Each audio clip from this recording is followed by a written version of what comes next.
Hello, everyone, and welcome to Creative Live.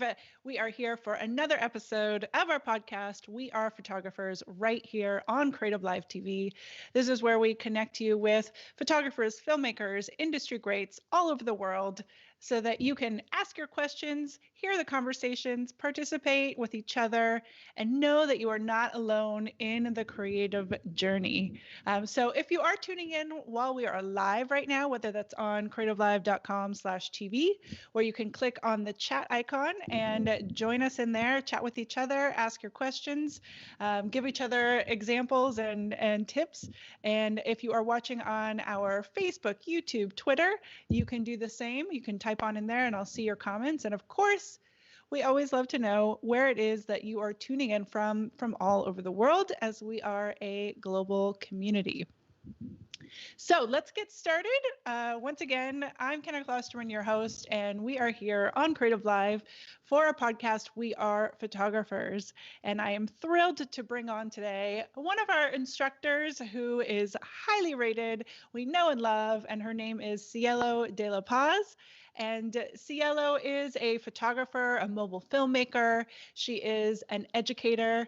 And early on, she was featured in Apple's Shot on iPhone. And that we're going to talk about her journey from there because she was featured all over the world, which is very cool and was definitely a moment in her career. Like I said, she teaches, whether that's at Stanford University, at Google, here on Creative Live. Definitely going to want to check out her courses on mobile filmmaking and editing. She travels all over the world speaking at conferences about mobile photography and filmmaking, and she has won awards too.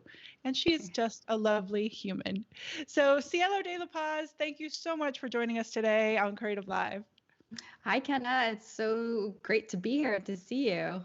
I know. Thanks for that intro. Yeah, well, it's been a minute. I just have such fond memories of you being in the Creative Live studios and teaching your classes. And you're just, when you look at the reviews of your classes or other, wherever it is that you're teaching and speaking, you are such a natural teacher, and you also just, your personality comes through. So happy to finally have you here on the podcast. So let's check in and see where people are tuning in from. Wow, we have Keogal, sorry if I pronounced your name improperly, who is watching from Francistown, Botswana. We have Brooke, who is in the Philly area. I used to live in Philly, all right, PA. And we have images by Gretchen, a regular here, and Gretchen is in Long Branch. So keep those coming. I see you, I hear you, and we love to do the shout outs. Where are you joining us from today, Cielo? I know the answer, but. Yeah, I am joining you from the San Francisco Bay Area. Exactly. What I want to start talking about, Cielo, is your 66 days of putting out a video a day for the year of 2020. It's now March, unbelievable, 2021. And so just let's start talking about why you took this on. And of course, there'll be like various things to talk about. But for all of you out there, there's like the photo of the day thing. Well, Cielo took it up a notch to a video a day for a year. So why did you start it? So I had done a photo a day for 8 years, and it just got too easy. Just kidding. No. 8 years? I did it for 8 years in a row. I didn't succeed every year. I think like for 5 of those years I succeeded.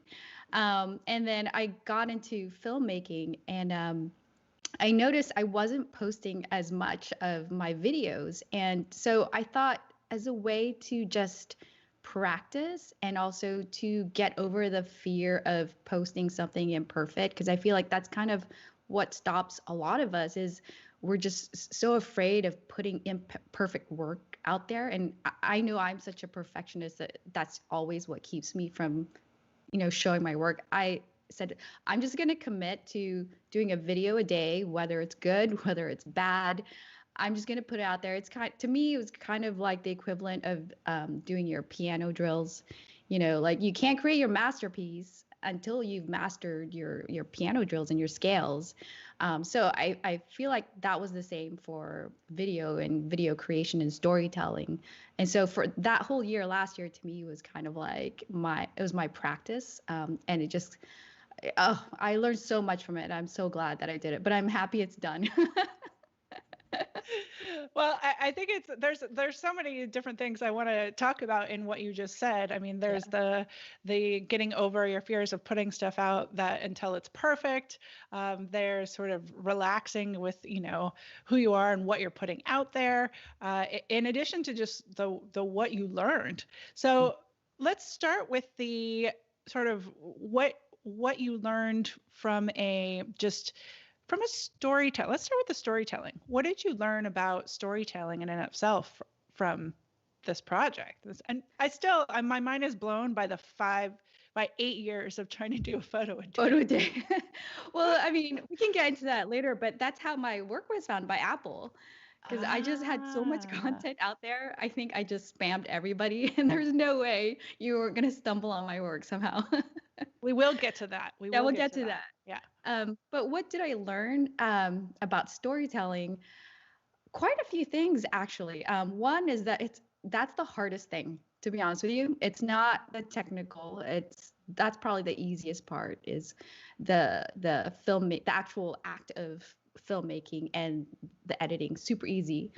But coming up with content and trying to tell a story was really hard. And I learned that it works better if it's planned, obviously.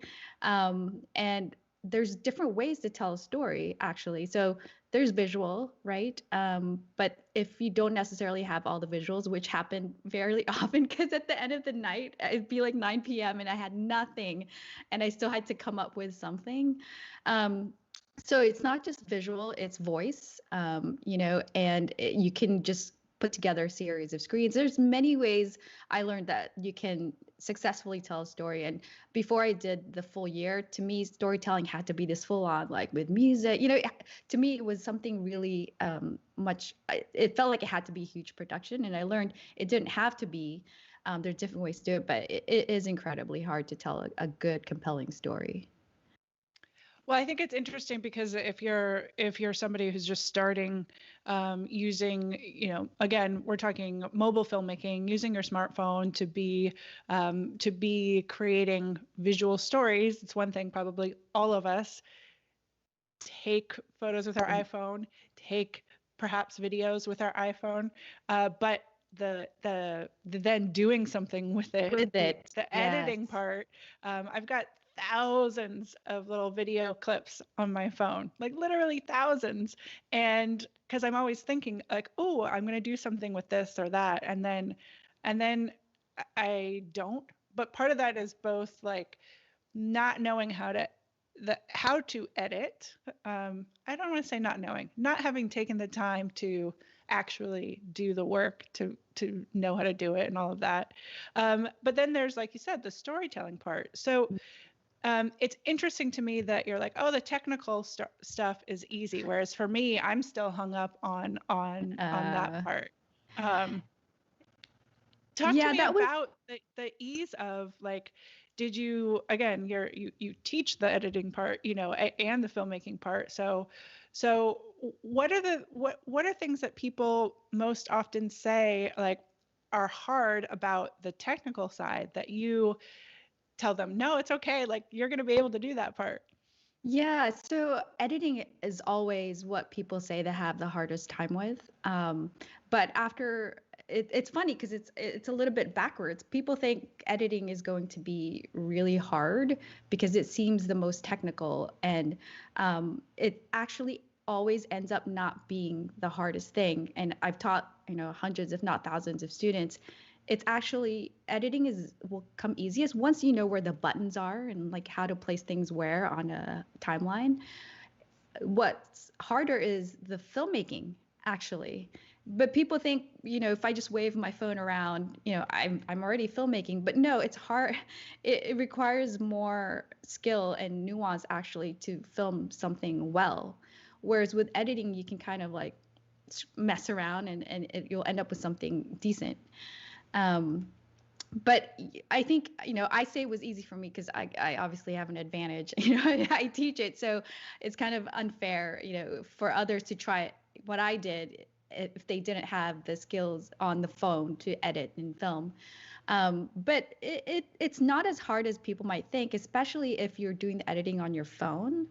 And there are apps out there that just make it super easy to do it. I mean, I don't know if you're on TikTok, but there are folks that have never done videography or film or editing, and they're on TikTok and they don't know what they're actually doing is they're editing video on the fly. So it's not that hard, actually. That's a brilliant point. Like, I mean, we're seeing TikTok videos, all left, right, and center. But to your point, like that's video editing, Yeah. right? Yeah, it is.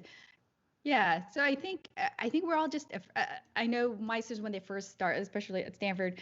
I have a lot of technophobic people that are just like, oh, I'm not technically, skilled, and they're surprised. After a few weeks, they've got it. They've got a video, and it's actually really not that hard. You just need to know how to do it.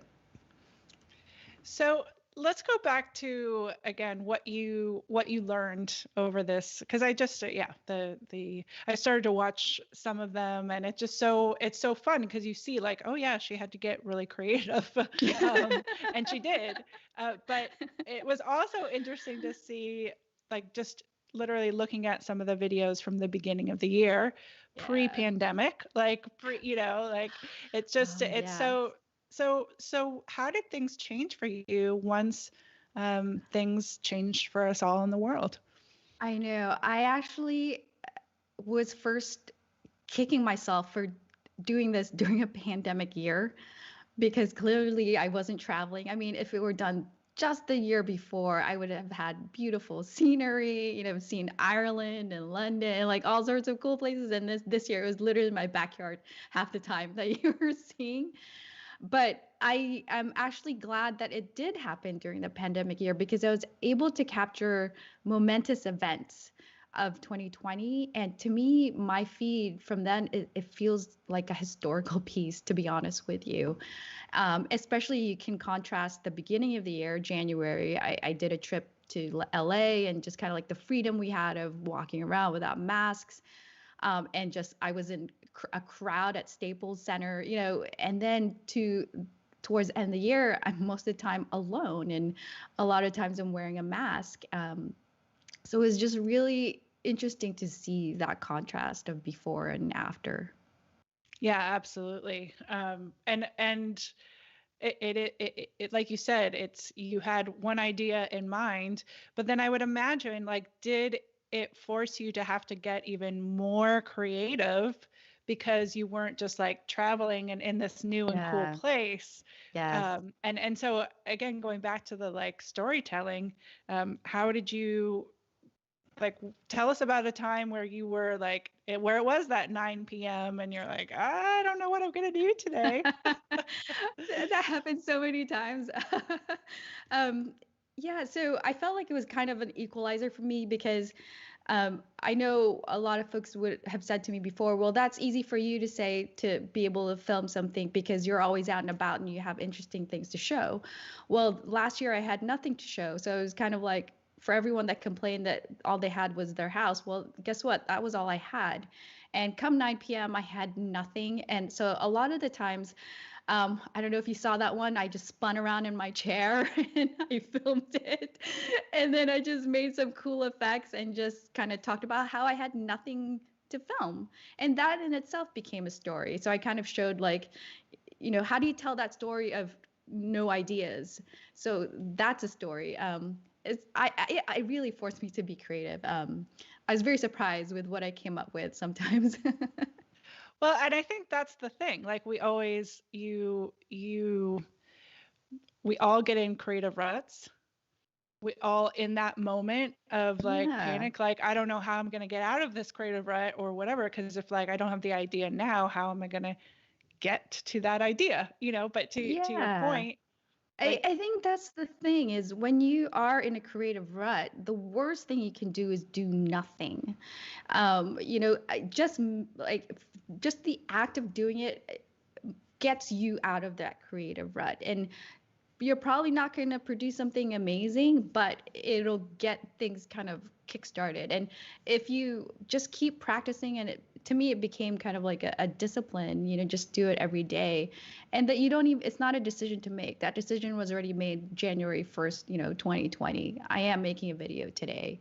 And it got me, I was surprised. Like, I have to create something when you're, pinned against the wall. You'll be surprised at what you come out with. It was actually, a lot of times I would be done with the video and I'd be like, wow, I can't believe I just did that. So I think you'll be surprised. And I don't think I'm any special. I think it's just when you're, under pressure like that, and most of us, I think, will come up with something. Well, and I think it's a good, I mean, similarly just in life, right? I mean, not just your creativity, but you in any of the challenges that we come up against, often the worst thing, like you said, to do is nothing. I find that it's resonating with me strongly right now. Oh, really? What? Just it seems like when you're experiencing like anxiety or whatever, or you're unsure of how something's going to work out, and you're like, if you just sit there and freeze, then yeah, it's not going to move forward.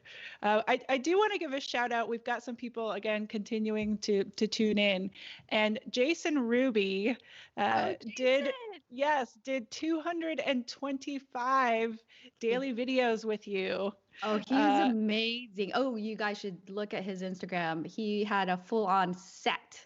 Like he's take a look at his feed. He's good. Yeah. Awesome. Jason Ruby, type in, you're watching on Facebook, type in what your Instagram is so we can all go check that out. But he is saying, yes, and it broke me. He's also, he was also featured on the Apple Shot on iPhone, by the way. So his work was also up there. Okay, awesome. All right, so let's talk about that. Let's go back in time. Okay. Again, first of all, kudos and congratulations. And I know at the end of that series, again, your whole thing was to encourage other people to get out there and do the same. So and create. So thank you again for that. Everybody go check all of that out, and because it is really fun to see and watch. Okay, so let's go back in time.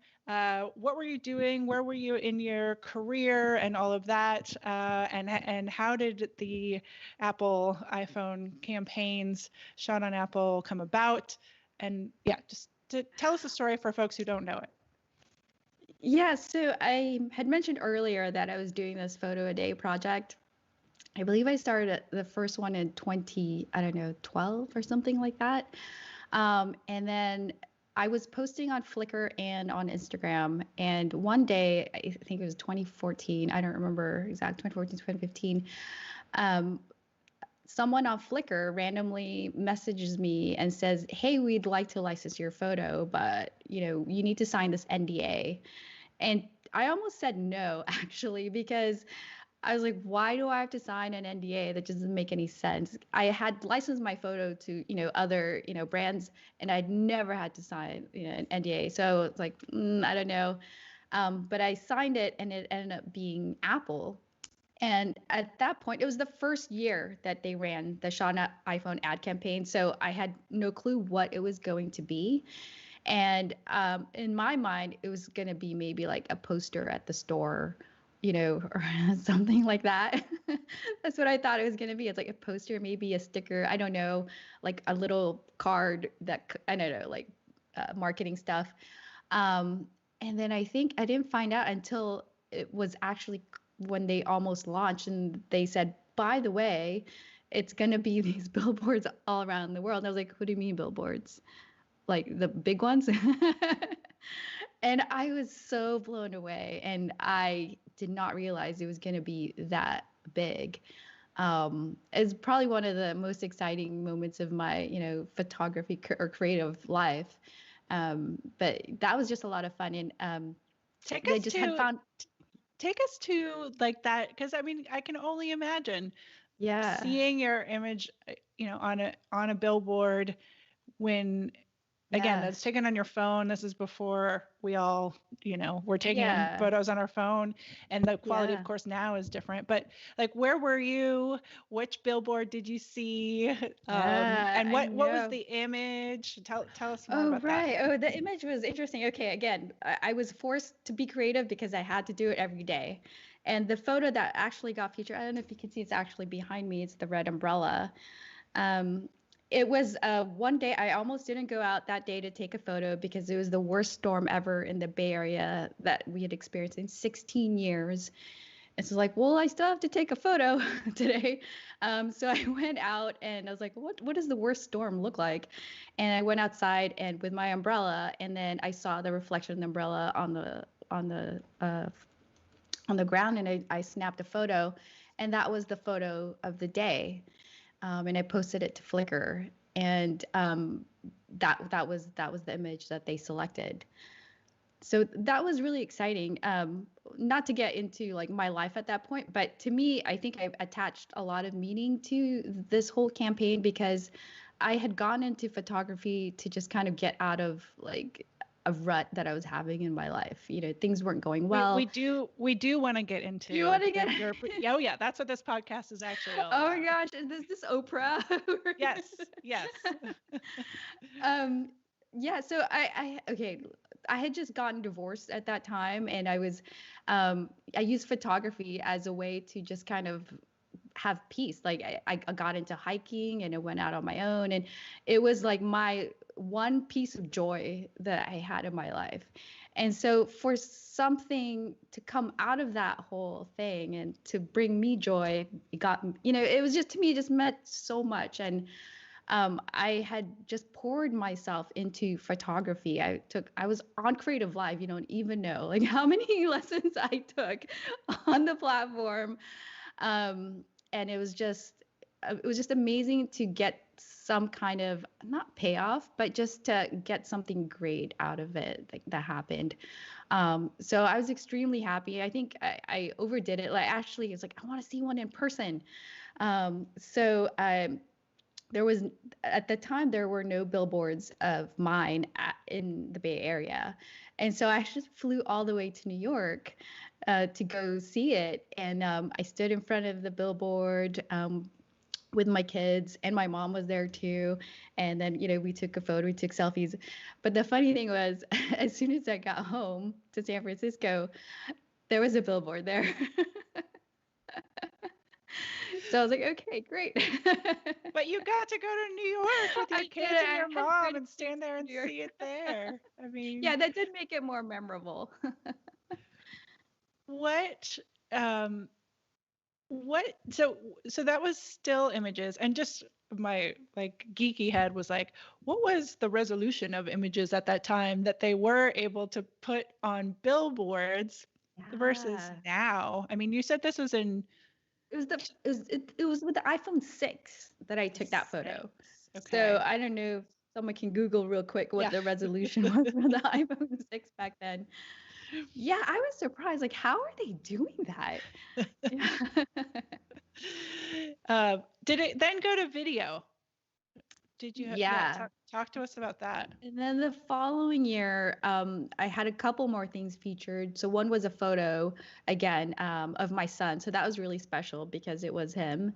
And then the video was a close-up micro shot of a ladybug on the ground. And it was, I feel like I kind of Forrest Gump my way into things. Everything is a mistake that turns into something good.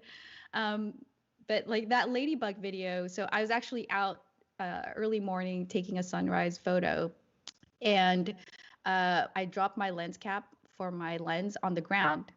And as I was picking it up, I saw this ladybug on the ground. I was like, oh, look, a cute little ladybug. And then so I put on one of those Olo clip lenses on my phone. And then I just, took a series of videos of the cute little ladybug. And then Apple really liked it. And so they decided to include it in their video ad campaigns for the commercials. Okay, so take us from standing in New York with your kids and your mom, seeing a billboard, to seeing your ladybug video on TV commercials. That was amazing because the highlight was when I was watching the NBA finals. During that time, one of the commercials was my commercial. And it was just, I was like, oh my God, I can't believe this is playing during the NBA finals. And then what was really cool was that I was watching the game with a bunch of my friends and family. And then when it came on, it was like everybody was cheering as if, our team had won. They're like, oh my God, there's your. And that was just really, it was just really cool. It was just really, really exciting to just see that. So how did you make the transition then from it sounds like it was a hobby, you're getting divorced, you're needing something for yourself, you're putting Yeah. yourself into this.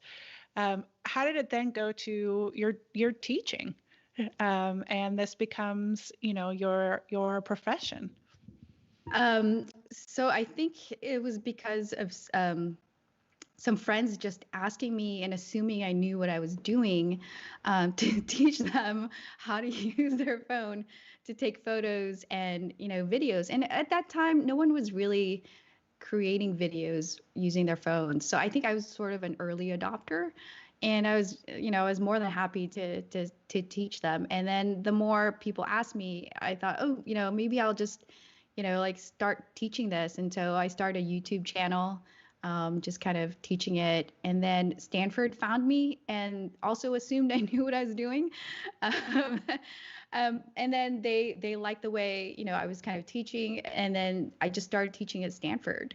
And then that sort of just kind of expanded to, different organizations asking me to teach. And, you know, I joke, but I really do love to teach. And for me, it's a lot of fun. It's kind of one way I get to talk about something I'm passionate about. And to me, it's kind of just hanging out, and I teach you what I know how to do, and then we can kind of hang out and do it together. And that's sort of how I see it.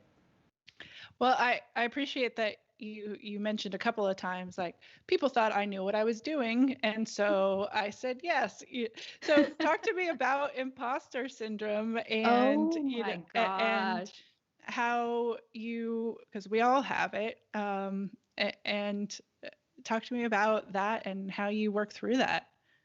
I'm still working through that. I mean, I think the fact that I'm here sitting in front of you and we're talking about it, it's like, oh, I mean, Creative Live has some really, like I said, like this is how I learned was on the Creative Live platform. And when I was first invited to Photo Week, the folks that were invited, I felt like, why am I here?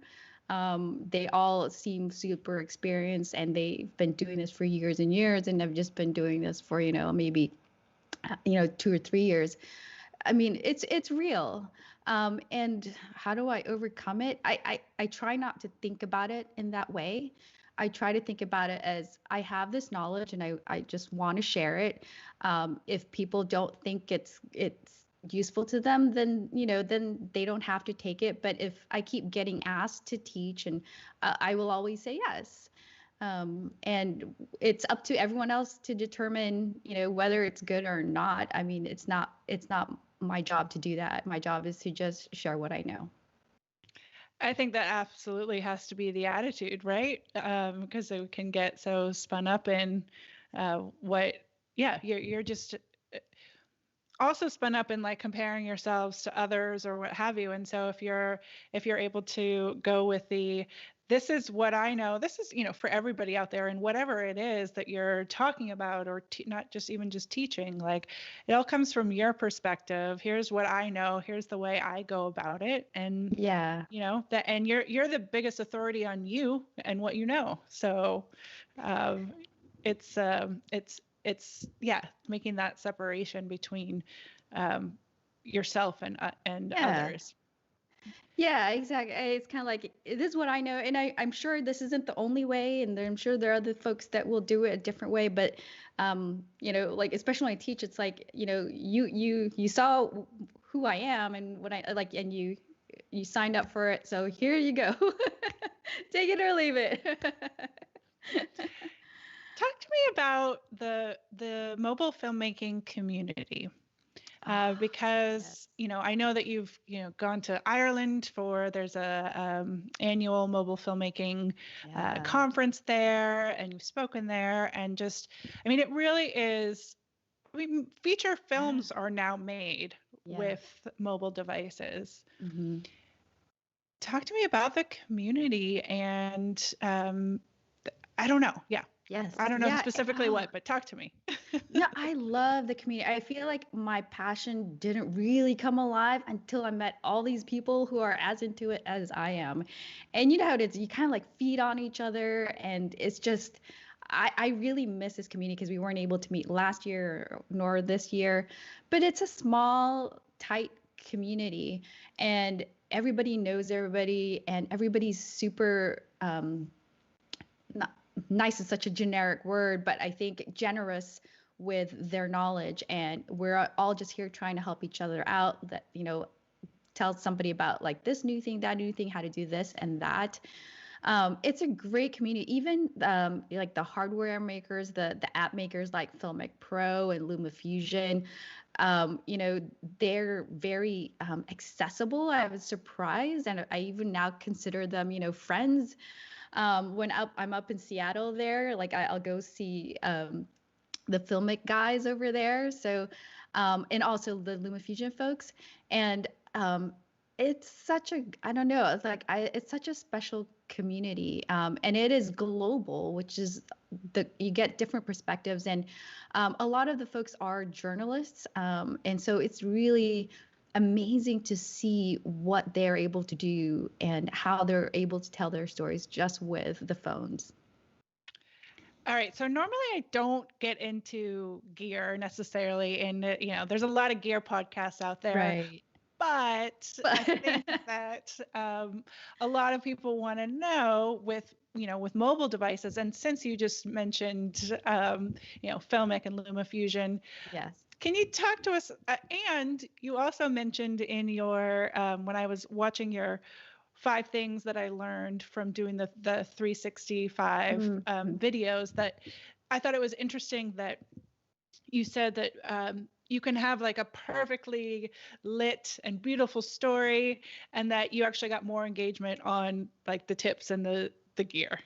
So It's true. I mean, it was. I mean, what's cool is I got to see from the 366 videos which ones got the most engagement, and the ones that did typically were the ones that were talked about gear.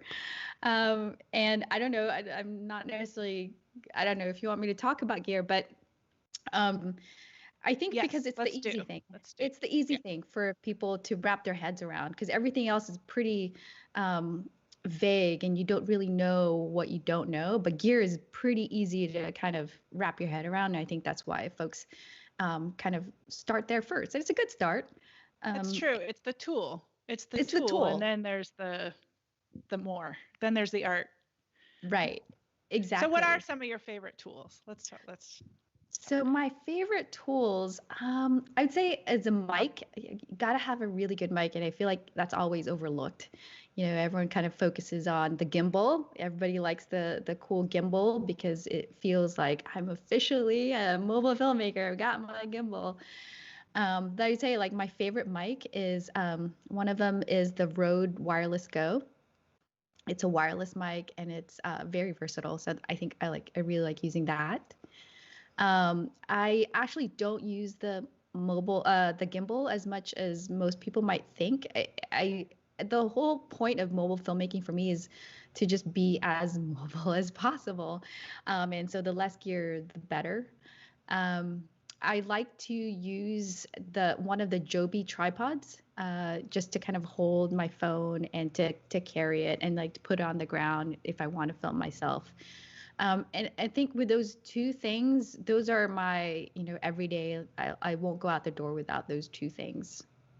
Nice. And we can see some of that in the background there too. All right. I'm noticing.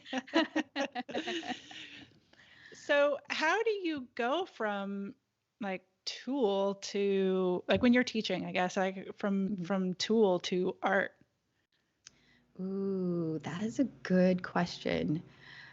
That's a big question. I That don't is a know. big question. Well, I think, and I do start with the gear when I do teach. I'll say, here's the basic things, because you do need, to paint a painting, you need a paintbrush and you need paint, right? Like you have to have the basics. But once you have that, it's like, okay, and now what do? You're sitting in front of a blank canvas. And what I start with is what's a story that you want to tell? And I say it actually matters if you outline it, and then we go into the actual skills of filmmaking. What's your shot list, what story, and then you got to learn what the different, like the actual craft of filmmaking is kind of the next thing you learn. I think exactly. And as I'm listening to you, there's a lot to learn. There is. And so, which is why we brought you to CreativeLive to teach your class, and why you teach classes elsewhere too. Um, but coming back to the story, why did you call yourself the Storyographist? How did that name come about?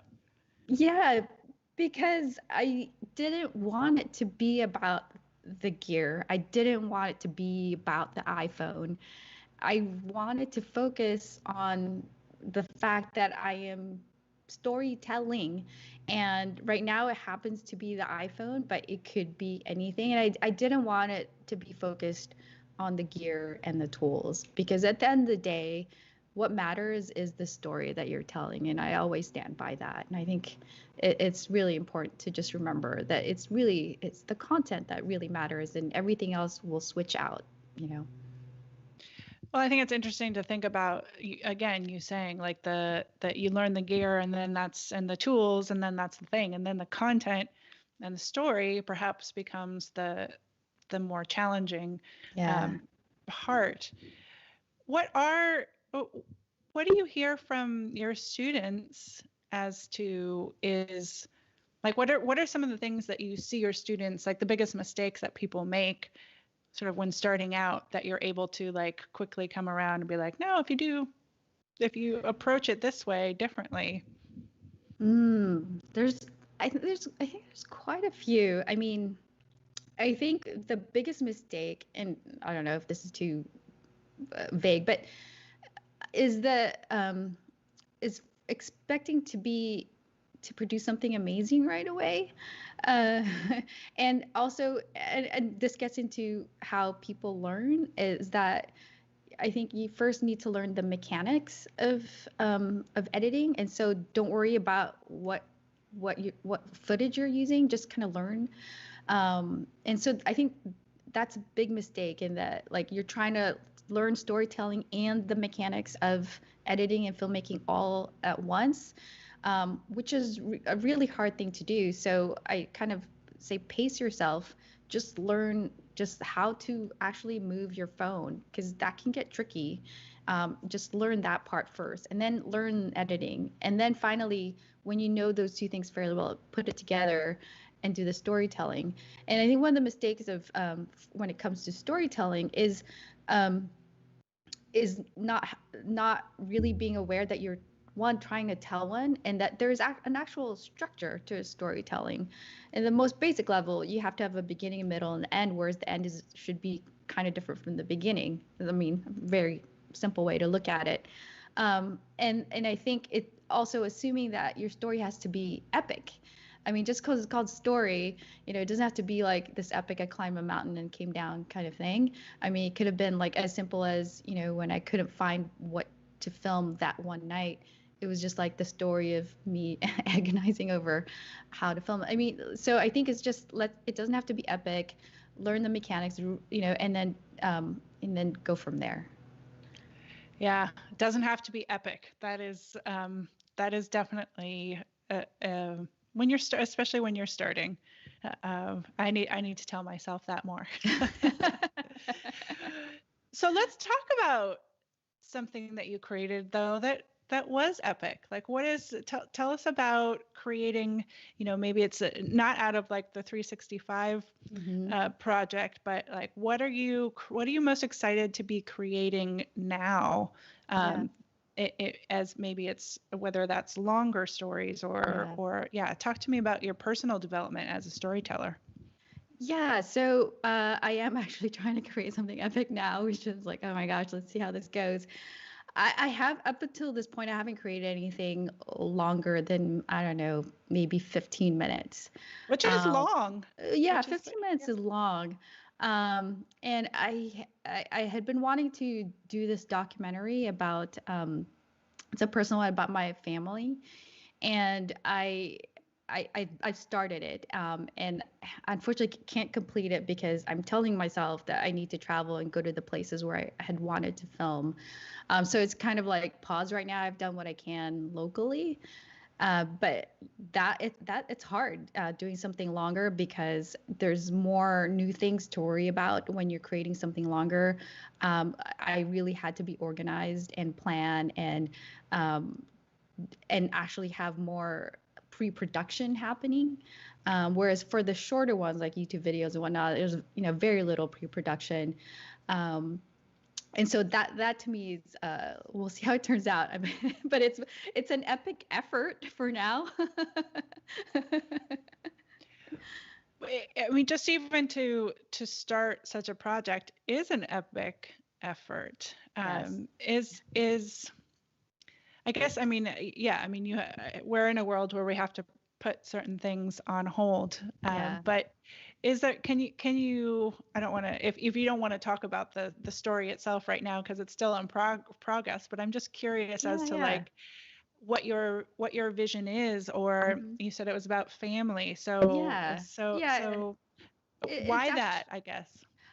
one is because I think it's an important story to capture, and I haven't really heard it told. It's about the overarching theme is actually it's about the overseas Filipino worker. We call them OFWs, and it's very much part of Filipino culture where typically it's the mother that will work overseas for years and years and leave her family behind so she can make money and send it back. Um, I am a product of that. My mom was in Australia and she was that overseas Filipino worker, and I was a child left behind. And I've heard it told in a very numbers kind of way, but I've never heard it told from a very personal way. And I feel like it's had a huge effect on me in my life. And I know other people and parents. I know my mom, it really affected her. And it is very much deeply ingrained in the Filipino culture. And I just want to just kind of tell that story. To me, it's just really important. And talk to me more about the story, because I do on this podcast, we like to talk about people's, origins or growing up and Yeah. where was like creativity born and those types of things. But Mm. how long were you Yeah. the child left behind, and when, Yeah. yeah, I tell us was more. I was left behind for 7 years. So I mean, it was a happy childhood. Like don't get me wrong. I grew up with my aunt and uncle who raised me, and then my cousins. So I was with this like huge family. But my mom would come and go, and I felt like I didn't really know her, obviously, until I moved to Australia myself. And there's just kind of this weird, like this woman would come into my life, every year and say she's my mom. It was just like really, really, it's just such a weird dynamic. And then when I moved in with her to Australia, it was like getting to know your mother, which is such a weird thing to say.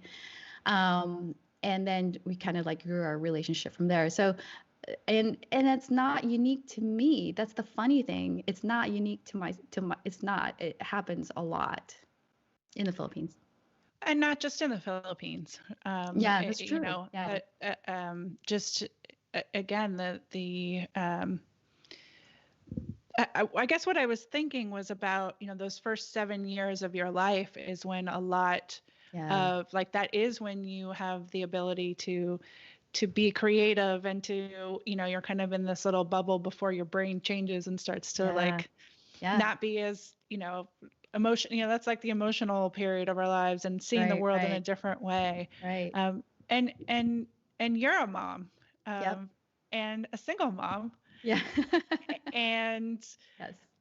how, like, talk to me about your approach to I don't know. I mean, we're running out of time here, but I know. like, I know it's really interesting to me again that when we tell stories, and Yeah. again, a lot of it is looking at our own lives. So did that experience change like your view of motherhood for yourself? Yeah, absolutely. I mean, I think, I didn't understand why it happened to me when I was younger. And, I'm not gonna lie, there's a little bit of like anger or bitterness, like because I didn't understand it. I was a kid. But now that I'm a mom, it's like, you know what? I might have done the same thing. And then I can, as a mother now, if I imagine having to leave my child, I can't, like, that's just beyond, that's such a sacrifice. And so the fact that my mom did that, I can see it from her perspective now, I guess is what I'm saying. And so I'm much more like, I empathize with what she went through as well. And so I can kind of understand the whole situation. And therefore, the desire to tell Yeah. the story. Yeah. Well, Yeah. I'm really looking forward to your ability to be able to continue the project, and because yeah, what a important story to tell, just Yeah. universally, for people who have no idea or haven't experienced, or to then again, like, your self-expression of getting that out in the world for yourself too, and for your family. Yeah, I'm just trying not to have so much pressure on myself. All I'm saying is like, you know what? I'm gonna do it, and I'm not gonna care about what everybody else thinks. It's just important to me, and I'm just gonna just do it. Yes, because again, I think it always comes back to, for creatives especially, your intention. And Mhm. when you do something for yourself is very different than when you do something Yeah. for projecting what the outcome might be, what somebody else might think of it, et cetera, et cetera. So I think that's the way to go about it. And keeping Yeah. coming back to that, right? Right. Exactly. Yes. Create it for yourself. Cielo, I asked you this before we got on, but is your favorite color yellow? Yes, it is. And it's a coincidence, but it's also how I tell people how to pronounce my name. See yellow. And I love the double entendre with the C, because you're a filmmaker, and the C yellow, Oh, photographer. hey, that's right. I didn't make that connection. Well, now you have it. I know. There you go. I'll Thanks, hand Hannah. that one over to you. Thank Yes. you. So there you go, everybody. I wanted to end with that because, like, yep, now you're going to remember her name, Cielo. That's right. Cielo. Cielo, thank you so much for joining me. I really am excited to see what you continue to create with that particular project. But just in general, I want to make sure that everybody goes to your YouTube channel, check out that 366 project. I threw 366 because you did make the 366, and just all the content that you put out there for people to learn, whether that is the tips, the tools. You are just constantly giving. So where can people find you and follow you?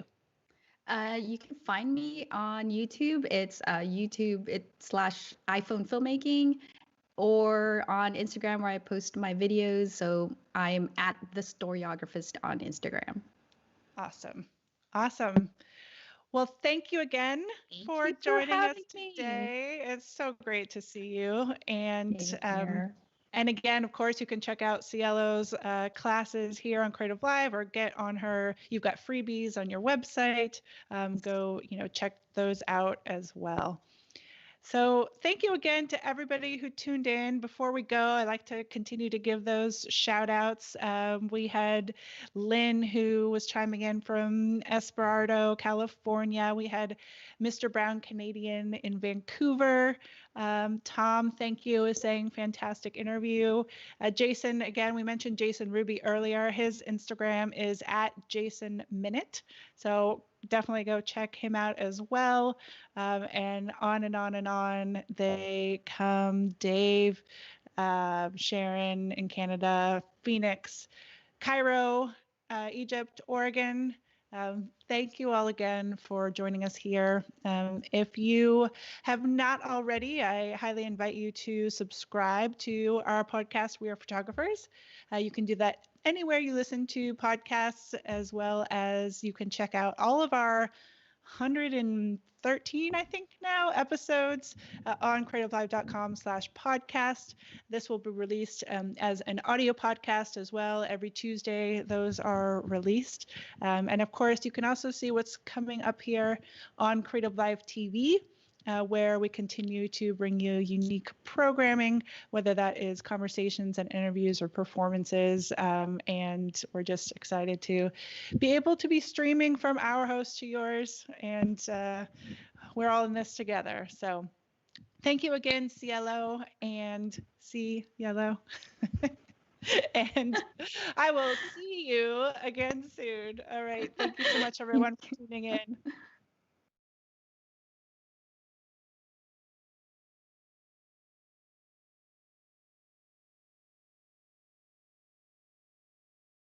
Pursuing creativity is arguably the most practical thing that you can do.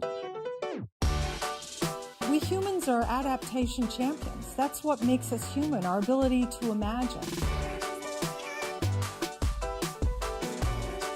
The hard part is to look inside and say, what are my invisible beliefs that I have about money? I wanted to figure out how it actually worked. And you are really here because you became passionate about an idea. What does it take to capture great photographs of birds? You have to be grounded in your cameras. You need to understand the technology. Just like any band shoot, we're looking to capture great shots of the band themselves playing on stage. So the drummer shot, lead singer, guitars. How do you even prepare to shoot with your phone? And then we're actually going to go into the edit. Once you hit rock bottom, there's no place to go but up. You learn what's real. You learn what's needed. In astrophotography, there is a great deal more planning involved because you are literally shooting in the dark. We can't change others, but we can change our perspective. Wow, that's a good way to start the day. I had tears in my eyes.